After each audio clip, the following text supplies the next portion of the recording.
Be in your best interest to go under your pillow, grab the dollars, the euros, and gold. And as you tell them today's title, how the baby boomers will lose their retirement nest egg, I want to share with you a couple thoughts as well as some articles on how the next market correction will be catastrophic for a lot of people.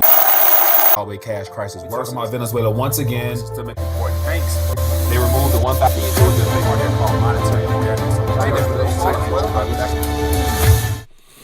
All right, we're live. RTD midday news update. Wanted to check in and share some information with you that I think is worth mentioning and worth definitely commenting on, because looking at some of the numbers that I have in front of me here, and the math, is not really adding up. And so I want to touch on that briefly. And so as always, to go with these little midday news streams is to give you an idea of what's, the headline stories in the news today and get your thoughts on it and share my 2 cents and then go from there. So with that being the case, welcome to this RTD midday news live stream. And so as always, I want to check in with the audience, make sure everything is streaming smoothly. And so make sure the sound is good. And then we'll go from there. As always, I want to also remind everybody, if you want to share some of the events happening in your neck of the woods, I'm looking to gather the community on one location. And so I'm putting together like a little social networking over at the rethinkingthedollar.com. So if you go there, go to the menu tab, register and join, you can just share articles and whatnot and keep the community up to date on what's happening in your neck of the woods. So take a look at that if you guys are interested. But we got, it says Chantel Johnson says hello from Arizona. We got Spirit King. We got eBay Addicts. We got Shane. We got Pat Pabar. We got Scott, Main Man. We got Excalibur, Wayne, Lyndon. Appreciate you guys tuning in. And so I want to pretty much I have 2 or 3 articles, give or take. But yet one of them is something I think we might spend a little bit of time on, because it's about the projections of unemployment that's coming. And so with the amount of information that has been given thus far, the numbers far outpace anything we've seen in this country, including the Great Depression. And so for the last couple of weeks, I've been mentioning how, and a lot of people who've come on the show has mentioned that, and to categorize how severe the economic ramifications of are going to be because of this health scare, on top of all the other true issues, it's going to far exceed anything we could ever imagine, as far as the amount of people who will be unemployed or underemployed or out looking for work. And then also here in Michigan, in my home state, and I'm not sure, I imagine it might be several cases in other states, but another indicator as to how bad it will be is the fact that they're extending unemployment to people outside of the natural realms of employment. And so they're including entrepreneurs and, and all types of other categories of people who might qualify for help in this current time frame. And then to wrap it all up, I think Steve Mnuchin slipped with a slippage of tongue. He confessed or gave a little bit of insight into what I've always been mentioning, that there's going to be phases of bills needed to meet these obligations. So I'm going to share some of that information and go from there. So we got Wayne, we got Lyndon from South Florida. What else? Okay, so let me get right to the very first article. And so this article here, I think, does a good job of pretty much give you an idea of what is currently underway and how the numbers nowadays are not really adding up, because with these type of projections from the Federal Reserve, why is the equities market in the green right now? And so that right there clearly signifies a disconnect from this, from what the norm would be. And as I've always mentioned, we're living in an upside down, backwards world right now. And so nothing truly makes sense outside of the fact that, things will unfortunately get worse before it gets better. So I just want to, shine some light on this information here.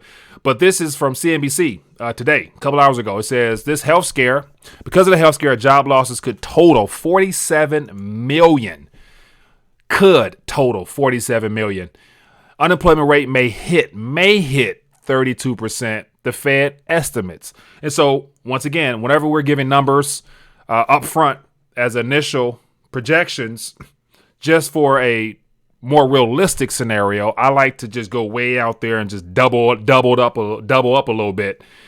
And so based upon the current situation we're in now, where the health is the primary focus of everybody, in a sense, like I've mentioned before, if you're concerned with your health, and if you're the industry that you're working in, even the concept of essential, like whatever that, however they, further define essential work outside of food and shelter and the medical care. I think a lot of people will fall into this category of unemployment due to the fact they're going to outright quit working. And so I actually listened to a nurse on, I think out of Georgia, who had some issues. And so I guess it went viral where she was commenting on how due to some issues with her boss or whatever, it just was looking like it wasn't something she wanted to be a part of because she personally had prior issues with her own health. So think about all the people that's employed now that have issues where they've had, their immune system priorly were compromised due to whatever they're battling against. Those are the people who might quit first if they haven't already, due to the fact that at this point, I don't think no job is really worth sacrificing your health if you know that you might fall victim to this particular virus. So I want to thumb through some of the numbers here and get your guys' thoughts on it. And as always, I just want to put it out there and give you guys something to think about, because I think what Steve Mnuchin hinted at, and I'll actually play some of that, how he mentions that they're already working on a second bill. And so I don't think he meant to say that, but it looks like it came out that way. But give you an idea what's going on here. It says millions of Americans already have lost their jobs due to this crisis, and the worst of the damage is yet to come, according to the Federal Reserve. It says economists at the Fed St. Louis District project total employment reductions of 47 million, which would translate to 32.1% unemployment rate. And so we went from having the greatest economy of all times, according to President Trump and all the data to show we were below 4% total employment or unemployment, to going from 4 historical records to possibility of 32% of unemployment, and also another historical record within literally a month, give or take. And so I personally believe that these projections that are thrown out there are within the next 8 weeks, more than likely, because as a part of this stimulus bill, or whatever, this corporate bailout bill is basically what it boils down to, is they're factoring in 8 to 12 weeks of them having enough funds, as Steve Mnuchin mentions, and then he hinted that they're going to need to go back. And so to read you a little bit more, it says, quote, "These are very large numbers by historical standards, but this is rather unique shock that is unlike any other experienced by the U.S. economy in the last 100 years. It says there are a couple of important caveats to the Faria-e-Castro cause back of the envelope calculations. They don't account for workers who may drop out of the labor force, thus bringing down the headline unemployment rate, and they do not estimate the impact of recently passed government stimulus, whatever. So it doesn't count the people who are going to drop out of the workforce. And so I actually, to get a better understanding of what the numbers currently look like, I figured I would go to the debt clock, because what better way to really get an understand of what the numbers are according to what we're told here is to look at the numbers that are already provided. And so according to the U.S. debt clock, because how they adjust it and recalculate employment or unemployment, they have those that are not in the labor force. So as of right now, it's 95 million people, as they calculated here, is not currently employed. So you'll have 95 plus another 30% of the current employee, which is, according to numbers here, private sector jobs are 126 million. And then you have part-time workers, which is 27. And then you have U.S. self-employed. So that roughly is, just say, over 160 million people out of the total 350 employed. So at some point, by either default of just the corporations going out of business or people being concerned with their health, they're going to quit. That will equate to a lot greater than 32% as the Federal Reserve estimates. And so my rough estimate, just looking at the math, if only 150 or so are employed out of 350, consider at least 100 million people on the very low end in the next 3-4 months out of the fact that they are either going to be laid off or they're going to quit due to the health scare. And so just looking at these numbers here, how in the world How in the world is the equity market right now in the green?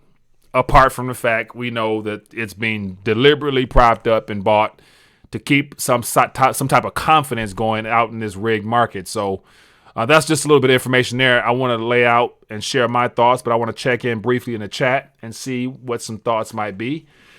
And so let me see here. As always, just highlight everything in a dollar and something should come up. So I see Mr. Spirit King says, good. Good economies do not crumble this fast. The unemployment rate was low due to the high bar to get counted as that. The gig economy is one example. Good economies do not crumble this fast. So I would say just, good economies. I'm assuming you're referring to the U.S. economy. I always questioned the data given to us anyway on the numbers, especially when it comes to inflation, employment, and all the numbers. For the most part, have always been something I've questioned. And so these are just estimates. So it's good to say that they don't really have a clue, but they're just trying to give an idea as to what they think is going to be the ideal numbers given. But I think look at what's currently going on now and the fact that President Trump just extended this self-quarantine for for 30 days. And so there will be no economic activity overall. And so outside of people trying to go out and eat and just basically go out for food, I mean, that's the only real reason I see people actually needing to go out, apart from those that are still employed. So I think these numbers stand to get a lot worse. And so Spirit says an Uber driver could potentially do 0 jobs in a month, but would still count as employed. Bad stat in general to look at. Okay, fair enough. Black Wall Street says question everything. 100%. Says making this stuff up asks the war goes on with China. I was drinking at a bar after doing to my own 2 eyes. So your next job may be inside a government labor camp. Wayne, that's not good news, man. Fair President Bullard said in the New York Times that it was planned and orchestrated, both the health scare and the lockdown. Joe, I do not doubt it, and I would say that it was all a part of the original game plan. It was either going to be a pandemic, which we have now, or it would have been an outright war, in my opinion. So Tio says I live in Brooklyn. Uber is self-employed. Yeah, so on another front. And so let me know if your state may have had some type of special arrangements or doing something with the unemployment numbers, because here, I'm going to pull up the screen here. Here in, let me see, oops, wrong one. Let me go back here. Here in the Michigan area. So here in Michigan, and I imagine this is going to happen everywhere, but I'm just hearing about it here in my home state. But it says Michigan expands unemployment to include self-employed, gig workers, and increases weekly benefits. And so what I find interesting when I read this was not only is that stimulus is designed to provide a little bit more funding for states for unemployment, but it says this agreement also increases weekly benefits for unemployed workers up to $600 for up to 4 months and extends benefit payments from 26 to 39 weeks. So just look at this time frame here. So they're prepared to offer the unemployed, and as well as here it says workers include self-employed, 1099 independent contractors, gig, and low-wage workers who can no longer work because of the pandemic. So not only will the unemployed, people who formerly had jobs, but people who are in between, self-employed entrepreneurs, whatever, would also fall in that category, just because more than likely you can't get business if you were out and about and trying to function in this economy. So look at the time frame here. It says up to 4 months is what the current stimulus package incorporates as far as the funds that are set aside for unemployment.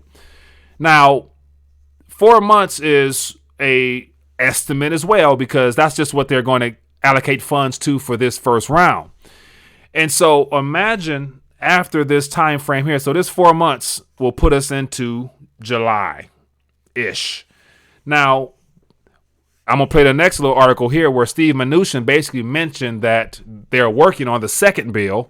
Now, imagine how big that next bill, the next stimulus package, is going to be. CARES Act 2 or CARES Act, whatever they spin on that. Imagine how big that next package will have to be, because think about the projections they're going to give us then. Because between now and the next 4 months, there's no rejuvenating the economy. There's no getting back to the norm. The new norm will unfortunately be in an environment where unemployment will be mainstay at that time. I don't think there will be no going back to the plants and stuff like that. And think about this. At this current moment, all the manufacturing plants are being retooled to provide us immediate service right now in the form of ventilators, masks, or, we have all the breweries doing the alcohol-based, hand sanitizers. So all the retooling of manufacturing plants right now, it comes at an interesting time where we also going to have that shift towards automation, robotics, and even I hear today, Amazon workers are basically, I think today, if I'm not mistaken, walking off the job because they don't feel safe. So out of default, we might end up having a situation where the entire country, apart from the people in the medical field that choose to stay on, and you might have first responders such as police, but what I'm hearing from a lot of people I'm talking with is that a lot of precincts or whatnot, officers are getting sick. So once again, law enforcement, if the front line, which is law enforcement in your local area, they're not on the job or can't do the job, or decide, to hell with this, my life is in danger, and they quit, then who does that leave to come in and patrol the streets? That leaves the military or whatever other forces that the president looks to bring out there. So what I'm basically saying is that everything we've been given now is all sugar coated on the surface, designed to give us something to keep panic from spreading amongst the people. But when you look at all the numbers and the data and the projections, at first it was supposed to be a 15-day self-quarantine to help the spread. Now it's 30 days. Can somebody say 90 days next, which would get us into the summer? And it's good to say, I can imagine here, because right now Detroit is apparently having a massive outbreak. So we're considered a hot spot. It's going to be hard to keep people indoors or, within the walking distance of their front yard in the summertime when the weather's good, in my personal opinion. So I can see them actually saying that people are disobeying and not being obedient to the suggested amount of time to bring this thing down. So then they're going to have to reinforce some things with some laws, I believe. Henry Brown says basically a dystopian future like in the movies. 100%. 100% I believe. And so I think this is just something that is open to taking a look at, because it gets us thinking as to what we can do now with the likelihood of this thing getting worse. And so my first thought, and I was actually talking to a couple people about this, like there's an article out here says that, Mnuchin was saying that your stimulus should be within your account within 3 weeks or something like that. And so, knowing that they're going to be stimulating and basically legally counterfeiting from here on out to keep this thing going, our whole economic model of producing value, earning an income to then go out and to consume, keeping the economy going is already done. It's dead. And so what we're going to face in the next month or two is a scarcity of resources in the form of food and everything like that. And so my first thought was the first stimulus that you get if you qualify or whatever, knowing that more will be coming, putting that to use in the best way possible. And so my personal opinion is, why pay off debt when more than likely it's going to be defaulted on, or there's going to have to come some type of forgiveness down the line. If they're continuously providing these stimulus checks, the likelihood of them expecting people to actually use that to pay down debt is not too likely, because they want us to spend it in the economy to keep this cycle going. And so it's going to be a race to the front line to get what you need, which is first thing is going to be food. Second thing will be either security or whatever comes after that. And the very last thing people will be concerned with is paying back bills or investing. And so once again, if people are not spending, keeping businesses open, So think about the corporations that's going to, when their funds run out, they're going to need more stimulus. So I think as a result of this activity that is being done, we're going to see an acceleration of monetary and fiscal policy looking to save the day. And all they're going to do, the fiscal is going to be borrowing. Federal Reserve going to be print, or monetizing. So it's going to be a race to the point where it exceeds anything that people will have confidence in. So the race will be sped up to the end of our monetary system the way we know it. But I want to actually play right here. Let me see where to go. I lost it, but it was a portion in this little spiel here where Steve Mnuchin mentions that a second bill is coming, and I might not be able to play it. Won't be able to play it, but what I'll do is I'll put this in the link. I'll put this in the link here, so that if anybody has interest to listen to it and hear him either slip up or intentionally mention the fact that that second bill, CARES Act 2.0, is being worked on. Feel free to listen to it for yourself. As promised, Treasury Secretary Stephen Mnuchin. Okay, so I do have it. Mr. Secretary, this Let me rewind to the part. Medical professionals that we're going to wait a little bit longer to make sure that we kill this virus. And we are prepared. We have a lot of money, as you know, over $2 trillion to put We have a lot to of work. money. Plus, we can lever another $4 trillion with the Federal Reserve.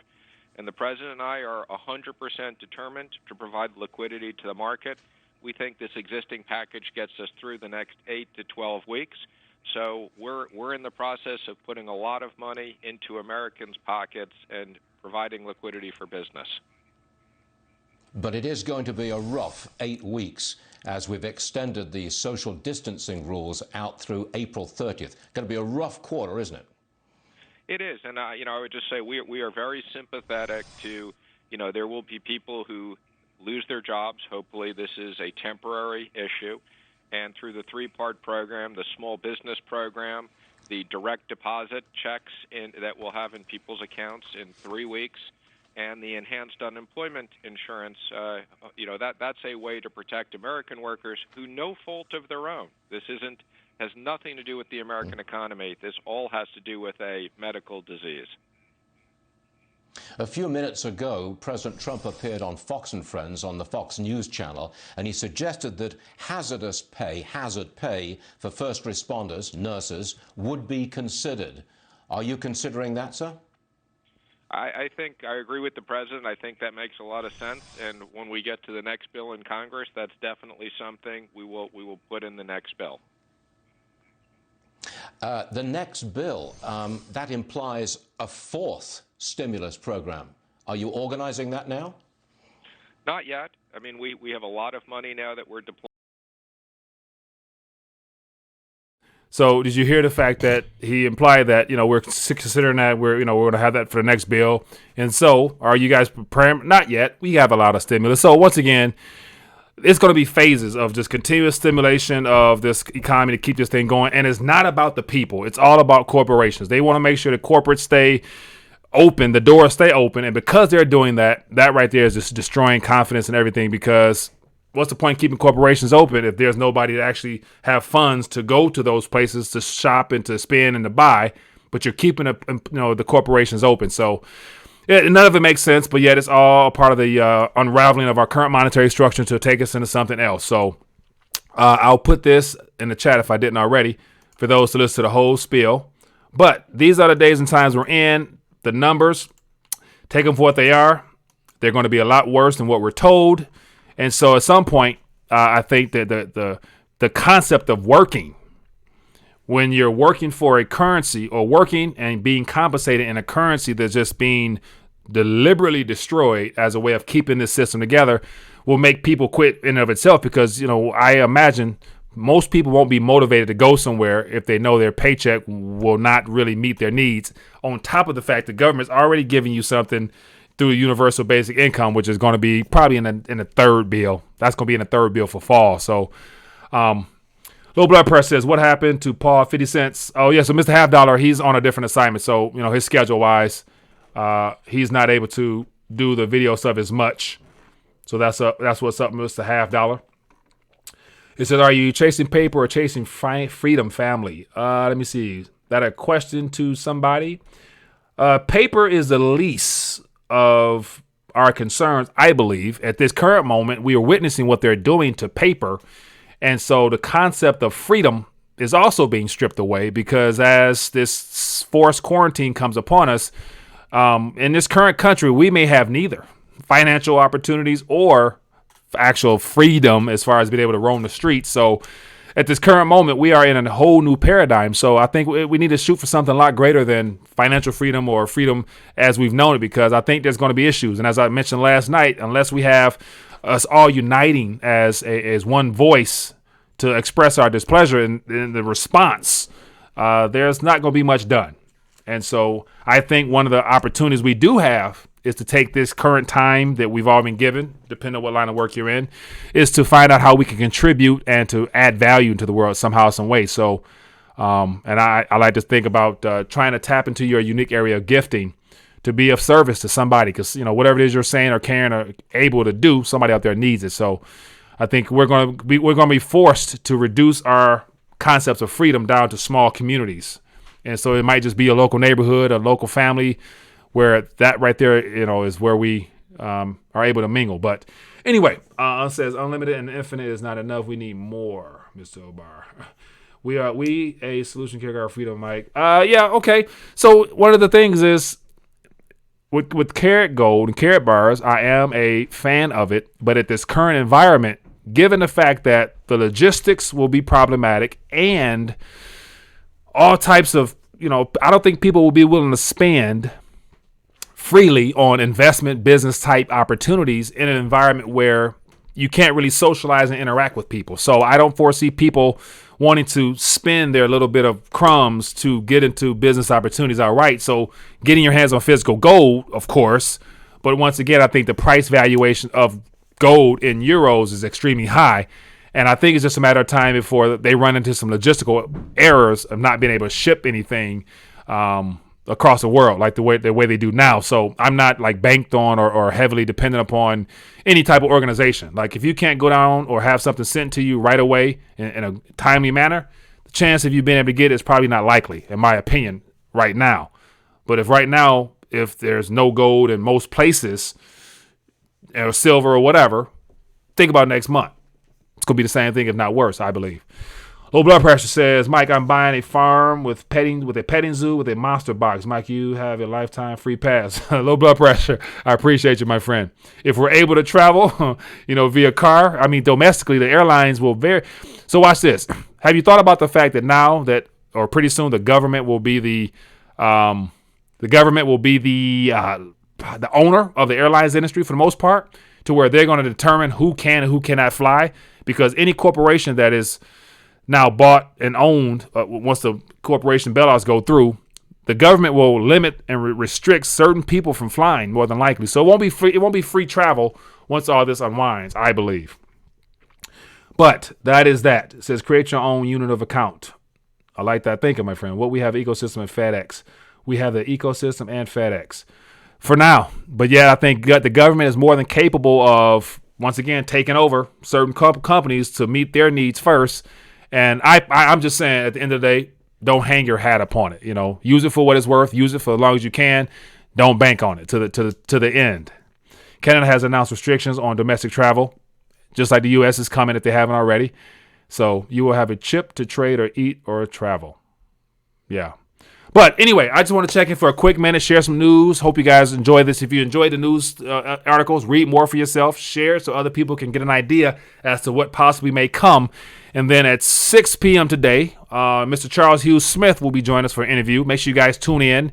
And then also take that video link and share it so other people can tune in and ask Charles questions, because he's a very knowledgeable guy. And definitely I want to make sure we have more than enough questions for Mr. Hughes. So other than that, be blessed, be safe, and I will see you guys in a couple hours. Thanks. Hey there, sorry for this interruption, but I wanted to bring something to your attention. If you've been enjoying this live stream, why don't you partner with me and be a support to the channel via Patreon membership for just a minimum of $5 a month. All you have to do is scroll down beneath this video here, click the Patreon link, then consider donating as little as $5 a month toward the channel. A little bit of crumbs can go a long way, and I appreciate your support. Now, let's get back to this live stream. Hey there, hope all is well. Back at you today with some more RTD News updates. And as you can tell from today's title, Congress is coming after your 401k. America's pension crisis is getting worse. I'm going to be covering several different articles, all dealing with the ongoing pension crisis we're experiencing here in America and what is to come. And so we're only 4 days